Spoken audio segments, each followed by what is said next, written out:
मैं आप लोगों को प्रार्थना के बारे में इसलिए बात कर रहा हूं कि जब तक आप प्रार्थना नहीं करेंगे तब तक आप प्रार्थना में आगे नहीं बढ़ेंगे, और जब तक प्रार्थना में आगे नहीं बढ़ेंगे तब तक पवित्र आत्मा का अभिषेक आप पर नहीं आएगा। और ये आप जो सोच रहे हो कि हम प्रार्थना करा करके चंगाई को प्राप्त, वो चंगाई तो आपको मिल जाएगी, मगर जब उसके आगे जो समस्या आएगी उसके लिए आपको खुद लड़ना होगा। जैसे कि मैं अभी कुछ देर पहले ही कहा हूं कि पास्टर आपके लिए सिर्फ एक बार प्रार्थना करेगा, लेकिन आपकी अपनी समस्या के लिए आपको रोज प्रार्थना करनी पड़ेगी। परमेश्वर का एक वचन है कि यदि तेरे अंदर राई के दाने के बराबर विश्वास है तो इस पहाड़ से कह वो चला जाएगा, कहां? दरिया में, समुद्र में सरक जाएगा, चला जाएगा। वही वचन लूका की पुस्तक में लिखा है कि यदि तेरे अंदर राई के दाने के बराबर विश्वास है तो इस पौधे से का, इस पेड़ से का उखड़ करके जहां का तहां जाके लग जाएगा। दोनों वचन एक ही है, लेकिन मत्ती में जो का लिखा है, जो मत्ती में अध्याय में जो वचन लिखा है, इसका क्लेम ज्यादा करते हैं, क्योंकि पहाड़ शब्द ऐसा होता है, पहाड़ बड़ा शब्द होता है, और जो हमारे सामने समस्या होती है, बीमारी होती है, परेशानी होती है, उसे हम एक पहाड़ के नजर से ही देखते हैं। आज जिसके जीवन में जो समस्याएं हैं, परेशानी है, वह समस्या और परेशानी को खुद टाल सकता है। परमेश्वर ने वादा किया है क्या? तेरे अंदर कितना? राई के दाने के बराबर। बहुत ज्यादा विश्वासी नहीं, बहुत अटल विश्वासी नहीं, कितना विश्वास? राई के दाने के बराबर। यानी कि मन के अंदर कहीं पर भी अगर विश्वास है यीशु मसीह पर, तो उस विश्वास के साथ अगर आप प्रार्थना करो तो परमेश्वर आपकी प्रार्थना का उत्तर जरूर देगा, हर समस्या का समाधान निकालेगा। जब भी आप परमेश्वर के पास आओगे, अपनी समस्याओं को परमेश्वर के सम्मुख रखोगे, परमेश्वर उस समस्या को जरूर सुनेगा, 100%। आज परमेश्वर हम सबको एक वचन कहता है, एक वचन पढ़ेंगे। आप लोग बाइबल अगर हाथ में लिए हैं तो वचन को निकाल लें।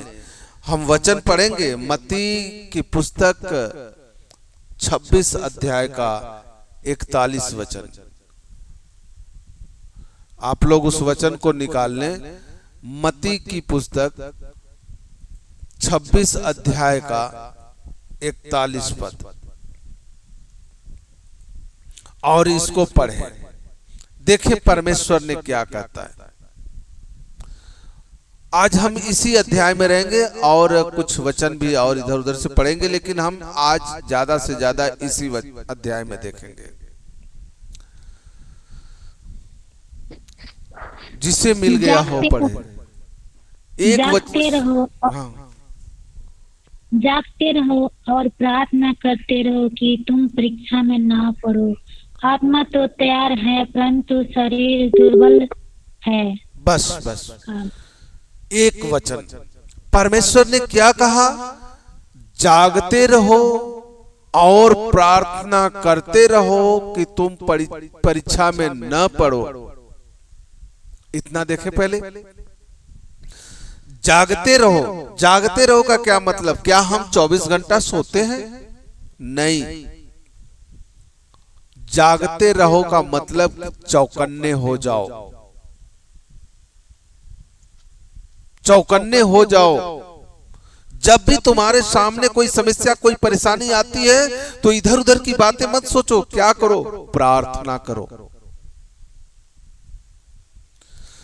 तुम परीक्षा में न पढ़ो। इसका मतलब ये नहीं है कि तुम्हारे ऊपर कोई परीक्षा नहीं आने वाली है, कोई समस्या नहीं आने वाली है। हर समस्या, हर परेशानी आने वाली है और आएगी भी, जैसे हमारे ऊपर आई थी। तो परमेश्वर ने कहा कि यदि तुम प्रार्थना करते रहोगे, प्रार्थना में लगे रहोगे, तो तुम परीक्षा में नहीं पड़ोगे। यानी कि समस्याएं आएंगी, परेशानियां आएंगी, दुख आएंगे, तकलीफ होगी, मगर कुछ पल के लिए उस परीक्षा से तुम्हें निकाल लिया जाएगा। लेकिन कब? जब प्रार्थना में लगे रहोगे तब। परमेश्वर ने क्या कहा? जागते रहो और प्रार्थना करते रहो कि तुम परीक्षा में न पड़ो। उसने ये नहीं कहा जागते रहो और प्रार्थना कराते रहो। कराते रहो उसने नहीं कहा, करते रहो कहा। तो आप जो है प्रार्थना करें। प्रार्थना करने के लिए परमेश्वर ने कहा है। और आगे लिखा है, आत्मा तो तैयार है परंतु शरीर दुर्बल है। शरीर दुर्बल है, शरीर कमजोर है, आत्मा बलवान है। किस तरीके से शरीर कमजोर है? बीमार की वजह से? नहीं। क्या हम हिष्ट पुष्ट मोटे तगड़े नहीं हैं इसलिए? ऐसी कोई बात नहीं। वो शारीरिक कमजोरी की बात नहीं कर रहा है, मानसिक कमजोरी की बात कर रहा है। आज हम मोबाइल लेकर घंटों समय व्यतीत कर सकते हैं, मगर परमेश्वर के सम्मुख 10 मिनट की प्रार्थना हमारे सम्मुख भारी लगती है। मोबाइल लेकर हम घंटों फिल्म देखेंगे, घंटों गाने सुनेंगे, इधर उधर की रील्स देखेंगे, लेकिन परमेश्वर के वचन को, बाइबल को लेकर हम 1 घंटे पढ़ नहीं सकते, आधे घंटे पढ़ नहीं सकते। परमेश्वर की आत्मा आपकी आत्मा को बार बार झकझोरता है, आत्मा में इस आवाज को डालता है, मेरे बेटे तू मुझसे बात कर, बाइबल उठा, वचन को पढ़, चल कोठरी में दरवाजे को बंद कर, प्रार्थना में आ। लेकिन तब तक मोबाइल में मैसेज आ गया, तब तक किसी मोबाइल से कॉल आ गई, कोई बात करने लगा, आप उसी में व्यस्त हो गए। शाम को बैठे प्रार्थना करने, आप कह रहे हैं आज सर दर्द कर रहा है, कमर दर्द कर रहा है, चलो आज आराम कर लेते हैं, कल करेंगे प्रार्थना। यदि आप ऐसा सोचते हैं तो आप कभी नहीं प्रार्थना कर पाएंगे। मैं अपनी गवाही दे रहा हूं, मेरे कमर में ऐसी दर्द थी, एक बार ऐसी दर्द की रोना आ रहा था, खड़े होकर भी प्रार्थना नहीं कर पा रहा था, बैठ करके भी नहीं कर पा रहा था, बहुत असहनीय दर्द थी।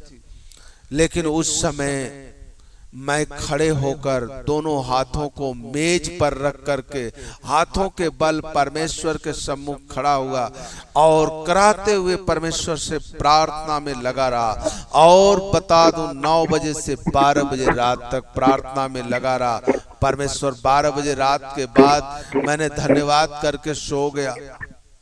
सुबह को दर्द गायब था, सुबह को समस्या गायब थी, मेरे शरीर में वो समस्या ही नहीं थी, वो बीमारी ही नहीं थी। क्यों? क्योंकि परमेश्वर के सम्मुख मैं गया और उस समस्या को परमेश्वर के सम्मुख रखा और परमेश्वर का ये वचन मेरे जीवन में कार्य किया कि प्रार्थना में लगे रहो, प्रार्थना करते रहो, तुम परीक्षा में न पड़ोगे। और वो जो समस्या थी, वो जो परेशानी थी, मेरे जीवन से परमेश्वर क्या किया? अलग कर दिया। आज प्रार्थना करने को, ये किसको? हम सबको कह रहा है परमेश्वर। लेकिन इसी के ऊपर एक वचन और लिखा है, 40 वाला अगर पढ़ेंगे तो उसमें लिखा है कि फिर चेलों के पास आकर उन्हें सोते पाया और पतरस से कहा, क्या तुम मेरे साथ 1 घंटे भर नहीं जाग सकते? आज हम सब से परमेश्वर कहता है, क्या आप परमेश्वर के लिए 1 घंटे समय नहीं निकाल सकते? आपको 24 घंटा मिला है काम करने का, मस्ती करने का, बात करने का, खाने का, पीने का, सोने का। परमेश्वर ने 24 घंटा दिया है। क्या 1 घंटा परमेश्वर के लिए आपके पास समय नहीं है? यदि 1 घंटा परमेश्वर के लिए आपके पास समय नहीं है तो आप दिमाग से निकाल दो कि आप फ्री हो जाओगे, आप बंधनों से आजाद हो जाओगे। कभी नहीं हो पाओगे, कभी नहीं हो पाओगे। आप देख करके देना। यदि आप सुबह में अच्छी नींद क्यों आती है? सुबह में किसी को देखो अच्छी नींद उसे आती है, वो सो जाता है। क्यों? पूरी रात वो जागता है, फिर भी वो सुबह को सो जाता है। पूरी रात सोता है कि चलो आज शाम को सवेरे सोता हूं, सुबह को भोर में उठूंगा, प्रार्थना करूंगा। लेकिन पूरी रात सोने के बाद भी वो सुबह को भी सो जाता है भोर में। क्यों? क्योंकि बाइबल में लिखा है, याकूब पूरी रात लड़ता रहा स्वर्गदूत से, और वह स्वर्गदूत सुबह में वरदान दिया। आपको जो कुछ मिलता है, आप पूरी रात प्रार्थना करते रहेंगे, लेकिन उसका प्रतिफल सुबह को ही मिलेगा। आप सुबह में बैठकर, उसी सुबह में बैठकर 1 घंटे आप परमेश्वर के सम्मुख जाएं, परमेश्वर का धन्यवाद करें, परमेश्वर की महिमा करें, परमेश्वर से प्रार्थना करें, जो समस्या परेशानी परमेश्वर को बताएं, परमेश्वर को अपना जीवन समर्पण करें। भोर की प्रार्थना में बोले, प्रभु तूने, तेरा धन्यवाद, तूने बीते समय में संभाला, पूरी रात संभाला, मीठी निद्रा दी, तूने अब तक संभाल कर रखा। आज तूने मुझे एक नया दिन दिया, एक नई सुबह दी। प्रभु आज का जीवन मैं तेरे हाथों में सौंपता हूं, तेरे नियंत्रण में देता हूं। मैं बीमार हूं, ये भूल गया, मेरे अंदर ये समस्या थी, मैं भूल गया, क्योंकि तूने मुझे वो सारी चीजें क्या कर दिया, मेरे जीवन से अलग कर दिया, तूने मुझे चंगा कर दिया। वो रात गई, वो बात गई, रात बीत गई, वो बीमारियां भी गई, वो समस्याएं भी गई। आज तूने मुझे एक नया दिन दिया, एक नई अभिषेक, एक नया मसा, एक नया सामर्थ दिया है। आज मैं खुशहाल हूं। मैं विश्वास करता हूं कि आज का जीवन पूरा दिन आनंद से बीतेगा। तू मुझे अपने आनंद से भर। तूने कहा है ना, तेरा वचन भी कहता है, ऐ बोझ से दबे लोगों मेरे पास आओ, मैं तुम्हें विश्राम दूंगा। आज मुझे शांति चाहिए, आज मुझे विश्राम चाहिए, आज मुझे आनंद चाहिए। ये जीवन तेरा है। आज पूरा दिन मैं तेरे राज में इस्तेमाल किया जाऊं, शैतान मेरे जीवन में कभी आने न पाए, कभी इंटरफेयर न कर पाए, शैतान की योजना मेरे जीवन से नष्ट हो जाए। ये भी प्रार्थना करो कि आज पूरा दिन परमेश्वर मुझे बुरे कामों से, बुरे विचारों से, बुरे लोगों से बचाना। मेरे हृदय में क्रोध न आए, मेरे मुख से गालियां न निकले, श्राप न निकले, मेरी दृष्टि से कुदृष्टि नहीं पड़े किसी भाई पर, किसी बहन पर। मेरी आंखों को पवित्र रखना, मेरे मुख पर चौकसी रहे। ये सारी चीजें प्रार्थना में जाओ। भोर की 1 घंटा प्रार्थना आप करके उठो।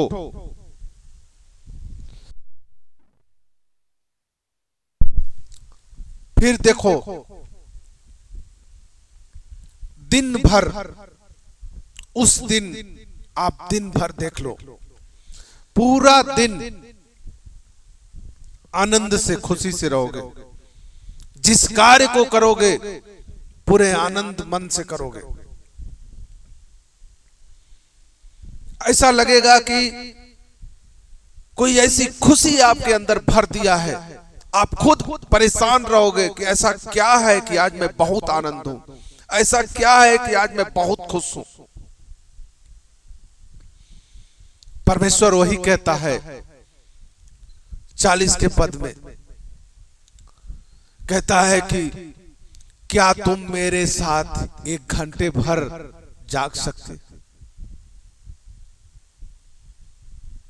1 घंटा क्या तुम मेरे साथ नहीं जाग सकते? क्या परमेश्वर के साथ हम 1 घंटा समय व्यतीत नहीं कर सकते? पूरी रात तो सो लिए, पूरा दिन काम कर लिए, अब 1 घंटा समय बचा है। आपको शाम को काम कर कर थक चुके हैं, आपको थकाई मालूम दे रही है, प्रार्थना में बैठेंगे निद्रा मालूम दे रही है, आप प्रार्थना में बैठेंगे आपको नींद आएगी, आपका ध्यान परमेश्वर की ओर नहीं लगेगा, क्योंकि आपका बदन थका हुआ है। इसीलिए परमेश्वर का वचन कहता है आत्मा तो तैयार है परंतु शरीर दुर्बल है। यदि आपका शरीर दुर्बल है, आप कमजोरी एहसास कर रहे हैं, शाम को मत करो प्रार्थना, भोर में आओ। पूरी रात तो आराम कर लिए, पूरी रात तो सो लिए, अब भोर में उठ के बैठो, परमेश्वर के सम्मुख आओ, प्रार्थना करो, आपको आराम मिलेगा। एक वचन है मत्ती 6 अध्याय का 13 वचन, कोई पढ़ ले अगर मिल जाए तो। ये वचन नहीं, ये प्रार्थना है। यदि आप इसको पढ़ते हैं तो, और प्रार्थना में यदि पढ़ते हैं तो, और जिस प्रकार हमने अपने अपराधियों को क्षमा किया है, वैसा ही तुम भी हमारे अपराधों को क्षमा कर। नहीं, 13 वचन है, 6 अध्याय का 13 वचन। और हमें परीक्षा में न ला परंतु बुराई से बचा, क्योंकि राज और पराक्रम और महिमा सदा तेरा ही है। Hallelujah, hallelujah. इस वचन को जो हम कह रहे हैं, परमेश्वर ने वहां क्या कहा? जागते रहो, प्रार्थना में लगे रहो ताकि तुम परीक्षा में न पड़ो। यहां परमेश्वर कहता है हमें परीक्षा में न ला परंतु बुराई से बचा, क्योंकि राज पराक्रम महिमा सदा तेरी है और तेरी ही रहे। आमीन। अब हम परीक्षा में क्यों पढ़ते हैं? क्योंकि हमारे जीवन से बुरा होता है।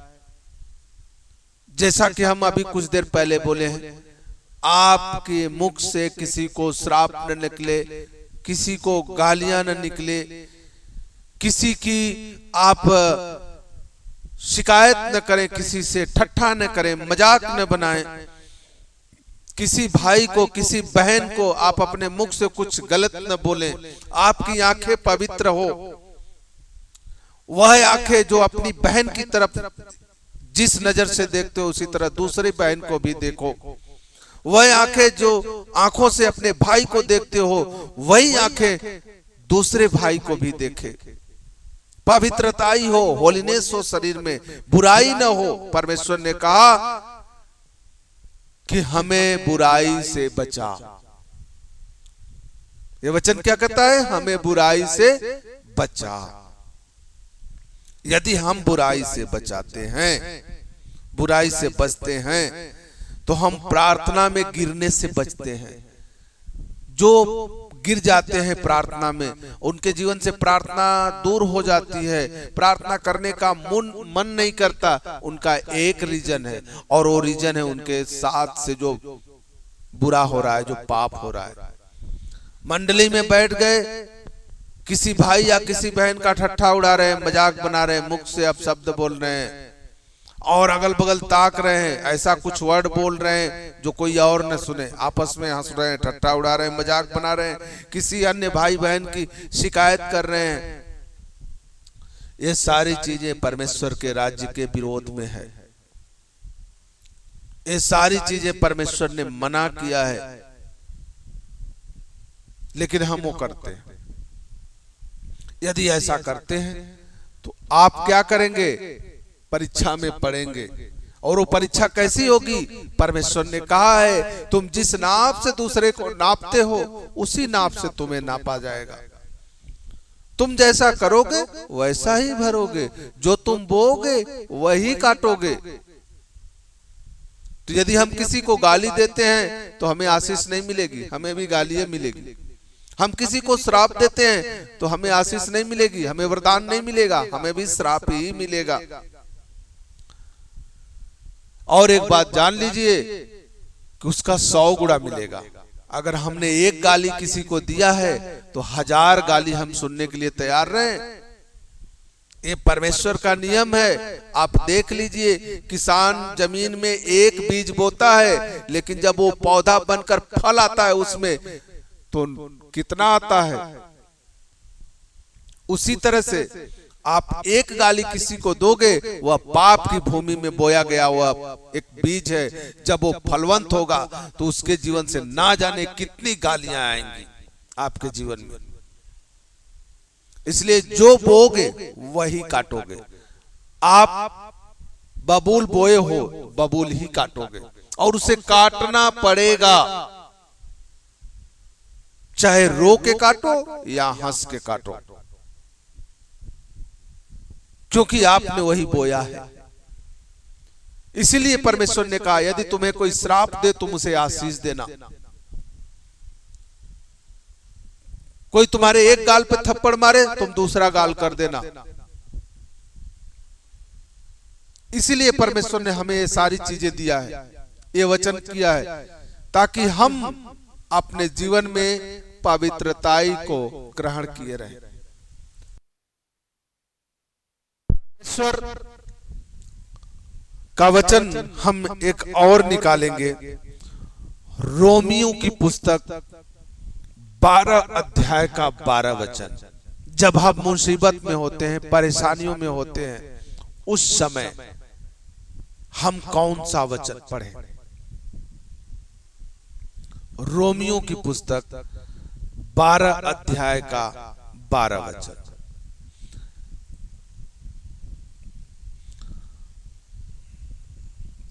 मिल गया? आशा में आनंदित रहो, कलेश में शिथिल रहो, प्रार्थना में निरंतर लगे रहो। हालेलुया। हालेलुया। परमेश्वर कहता है आशा के विषय में आनंदित, क्लेश के विषय में धैर्य रखें, प्रार्थना के विषय में स्थिर रहें।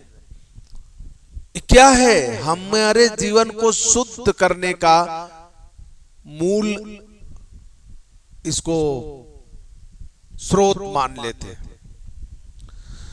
परमेश्वर कहता है कि जब हमें किसी भी प्रकार की आशा हो, जैसे आप एक बच्चे को ले लीजिए, हम आनंदित क्या है बताते हैं। जो छोटा बच्चा होता है ना, जो दूध पीता है, कुछ बच्चे ऐसे होते हैं, कुछ बहन ऐसी होती हैं जिनको दूध कम होता है, अपने बच्चे को नहीं पिला पाती हैं, तो क्या करती हैं कि पाउडर का दूध बच्चों को पिलाती हैं। लेकिन कभी भी ये देखना, जो छोटा बच्चा होता है, एकदम छोटा नहीं, जो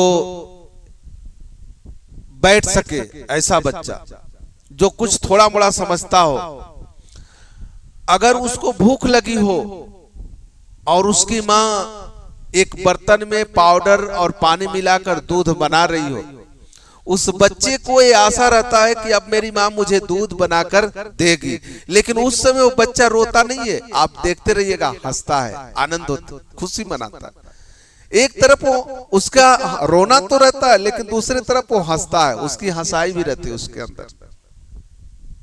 एक तरफ से वो क्या होता है? आनंदित होता है कि अब मुझे दूध मिलेगा।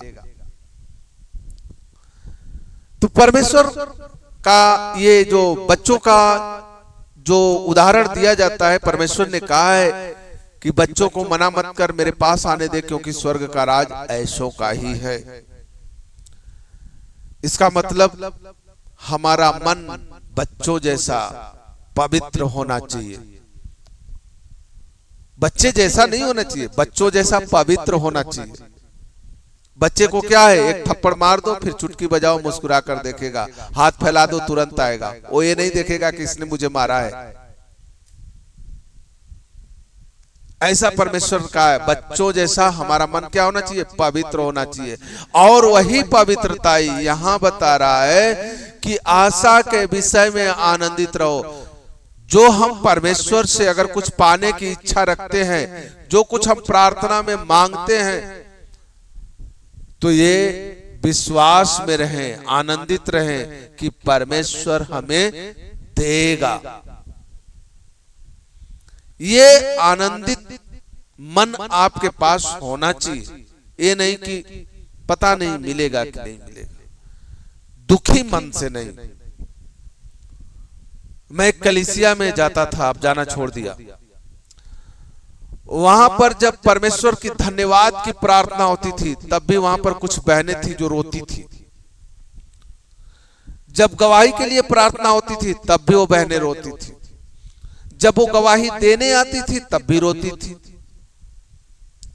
मैंने कहा कि ये कौन सा है, समझ में नहीं आता है। गवाही आनंदित मन से दो, खुश होकर दो कि परमेश्वर ने मुझे इस समस्या से बाहर निकाला। धन्यवाद की प्रार्थना में रोना नहीं है, धन्यवाद की प्रार्थना में परमेश्वर को धन्यवाद करना है, उसकी स्तुति करनी है, उसका धन्यवाद करना है उस बड़े काम के लिए, उस अद्भुत काम के लिए, आज के दिन के लिए, आज के समय के लिए, आज के हमारे कामों में आशीष देने के लिए, आज के हमारे बच्चों को, हमारे प्रियजन को आशीष देने के लिए, हमारे पड़ोसी को आशीष देने के लिए, हम सबको संभालने के लिए, बचाने के लिए, हम सबको बचाया, मसीह में चुना। इस सारी विषय के लिए परमेश्वर को जब हम धन्यवाद करते तो हमारा मन कैसा हो? आनंदित हो। ये नहीं कि रो कर धन्यवाद क्या। हम जब गवाही दें तो मन आनंद हो, लेकिन उसमें भी लोग रोते। मैंने कहा ये सही नहीं है। तो रोना वहां है समस्याएं जब आपके जीवन में बड़ी हो, और परमेश्वर कहता है मैं तेरी आंसू को क्या करता हूं? कुप्पी में एकत्रित करता हूं, तेरे आंसू को कभी जाया यानी कभी बेकार नहीं जाने दूंगा। यदि हम कभी बहुत बड़े दुख और समस्या में फंस गए, जहां से निकलना हमारे लिए जैसे लगता हो कि असंभव है, और हम रो रहे हैं, हमारी प्रार्थना रो कर हो रही है, हमारी प्रार्थना में आंसू निकल रहे हैं, तो ये मान लेना कि परमेश्वर उसे कभी भी जाया नहीं होने देगा, कभी बेकार नहीं होने देगा। उस प्रार्थना को नोट की जा रही है, और वो प्रार्थना कभी बेकार नहीं जा सकती। उस प्रार्थना का प्रतिफल बहुत बड़ा मिलेगा, ये मान लेना, क्योंकि परमेश्वर ने वादा किया है मैं तेरे आंसू को जाया नहीं होने दूंगा, तेरे आंसू को बेकार नहीं होने दूंगा, तेरे आंसू को मैं कुप्पी में एकत्रित करता हूं, और वो तब तक रहेगा न्याय के दिन तक। और परमेश्वर का वचन कहता है कि आशा के विषय में आनंदित। जब हमारे मन के अंदर किसी भी प्रकार की आशा हो तो हमें आनंदित रहना है। दूसरा परमेश्वर कहता है क्लेश के विषय में धैर्य रखें। ये अच्छी चीजें हैं। बहुत से लोग सिखाते हैं कि जब दुख पड़े, मुसीबत पड़े, समस्या पड़े तो मन को शांत रखें, उलझे न, क्योंकि जब उसको लेकर हम उलझेंगे तो और भी समस्या हमारे सामने बड़ी हो जाएगी। तो परमेश्वर भी हमें ये आदेश दे रहा है, अपने वचन से हमें सावधान कर रहा है, हमें सिखा रहा है कि जब क्लेश आए, जब समस्या आए, जब परेशानी आए तो हम धैर्य रखें, घबराएं नहीं, अब क्या होगा, ये हो गया, हो गया, नहीं, शांति, मन को शांत रखें। दूसरा, प्रार्थना के विषय में स्थिर रहें। जो प्रार्थना का विषय हमारा होता है उस पर हम अटल रहें, उसे चेंज न करें, और यह विश्वास रखें कि हमारा प्रार्थना जो भी है परमेश्वर उसका उत्तर दे रहा है। अरे जब परमेश्वर शैतान से पूछ सकता है कि तू कहां से आ रहा है, तो हम तो उसके बेटे हैं। अय्यूब की पुस्तक में पढ़ लेना कि शैतान घूमते टहलते जब परमेश्वर यहोवा पिता के पास गया, परमेश्वर ने कहा कहां से आ रहा है तू? शैतान ने कहा धरती पर से घूमते टहलते इधर उधर भटकते आ रहा।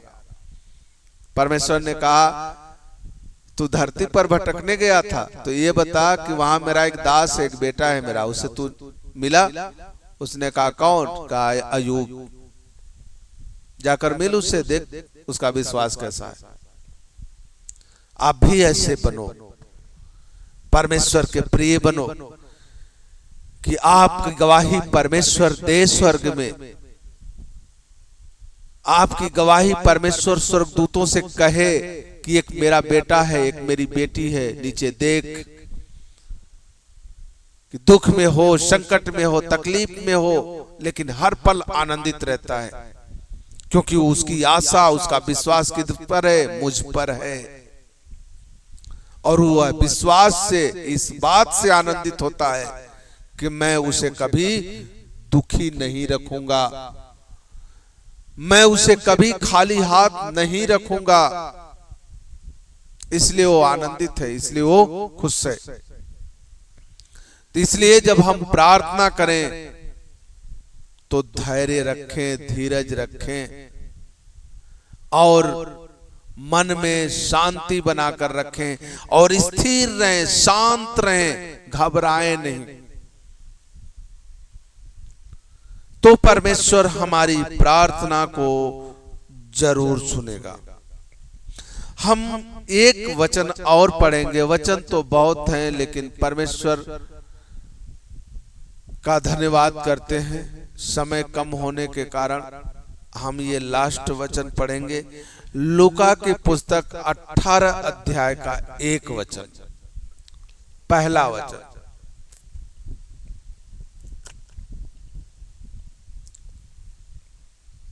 मिल गया हो तो पढ़ें। फिर उसने इसके विषय में कि नित्य प्रार्थना करना और हियाव न छोड़ना चाहिए, उसने यह दुष्टा सा कहा। हालेलुया। परमेश्वर ने कहा कि नित्य प्रार्थना करना, यानी कि रोज प्रार्थना करना, साहस। हियाव का मतलब क्या होता है? साहस, हिम्मत। जैसे हिम्मत न छोड़ना, साहस न छोड़ना, हियाव बांधे रहना, हिम्मत बांधे रहना। परमेश्वर कहता है कि नित्य प्रार्थना करना और साहस कभी मत छोड़ना, हिम्मत मत छोड़ना, हिम्मत बांधे रहना। जब हमें प्रार्थना में आगे बढ़ना है, जब हमें परमेश्वर के अधीन होकर प्रार्थना करना है, तो एक चीज का ध्यान रखना होगा। वो क्या है? कि हमें हिम्मत बांधनी होगी। चाहे कोई भी समस्या आ जाए, कोई भी परेशानी आ जाए, मैं परमेश्वर को नहीं छोड़ूंगा कभी भी। क्यों? क्योंकि परमेश्वर पहला पत्रस 5 अध्याय के 8 में कहता है, सचेत हो जाओ, जागते रहो, क्योंकि तुम्हारा विरोधी शैतान गरजने वाले सिंह के समान इस खोज में रहता है कि किसको फाड़ खाएं। परमेश्वर का ये वचन कहता है, सचेत रहो, जागते रहो, प्रार्थना में स्थिर रहो। क्यों? क्योंकि तुम्हारा जो विरोधी शैतान है ना, गरजने वाले सिंह के समान है और इस खोज में रहता है कब किसको फाड़ खाऊं। हमारा विश्वास थोड़ा सा भी डगमग हुआ कि शैतान अपना काम कर जाएगा, हमारा विश्वास थोड़ा सा भी इधर उधर हुआ कि शैतान हमारे जीवन को नष्ट करने के लिए तैयार हो जाएगा, हमें भ्रमित करने के लिए तैयार हो जाएगा। इसलिए परमेश्वर कहता है, सचेत रहो, जागते रहो। जागते रहो का मतलब जैसे कि उस वचन में पढ़ा गया मत्ती 26 अध्याय के 41 में, जागते रहो, प्रार्थना में लगे रहो कि तुम परीक्षा में न पढ़ो। यहाँ पर भी परमेश्वर कहता है, जागते रहो, क्योंकि तुम्हारा विरोधी शैतान गरजने वाले सिंह के समान है। जागते रहो का मतलब क्या है? प्रार्थना में लगे रहो, सचेत रहो, सावधान रहो, अपने जीवन से कोई पाप न होने दो, कोई बुराई न होने दो, कोई गलत काम न होने दो। इस बात से लिए सचेत रहो, सावधान रहो, जागते रहो। यदि कोई गलती हो गई, कोई पाप हो गया, परमेश्वर के सम्मुख जाकर, प्रभु मुझे क्षमा कर, पाप के वातावरण में रहती हूँ प्रभु, मुझसे गलती हो गई, मुझे क्षमा कर। तेरा लहू मुझ पर आए, मुझे पवित्र करे, क्योंकि मैं तेरे लहू के द्वारा धर्मी हूं। ये जो प्रार्थनाएं मैं आप लोगों को बता रहा हूं, ये सारी प्रार्थना आप लोग मुझसे बेहतर कर सकते हो, मुझसे अच्छे कर सकते हो, परंतु आप अपने मुख को खोलो, प्रार्थना करना शुरू करो। आप एक शब्द से दूसरा शब्द बोलना शुरू करोगे, तीसरा शब्द बोलना शुरू करोगे। एक दिन ऐसा समय आएगा आप घंटों प्रार्थना में रहोगे, फिर भी आपके शब्द समाप्त नहीं होंगे। आज आपकी प्रार्थना 1 मिनट से ज्यादा नहीं जा रही है, कल आपकी प्रार्थना घंटों से ऊपर चली जाएगी और आपको लगेगा कि अभी मैं प्रार्थना में बैठा हूं। इसलिए प्रार्थना करते रहो, प्रार्थना में लगे रहो। तो परमेश्वर का धन्यवाद करते हैं, परमेश्वर की महिमा करते हैं आज के वचन के लिए।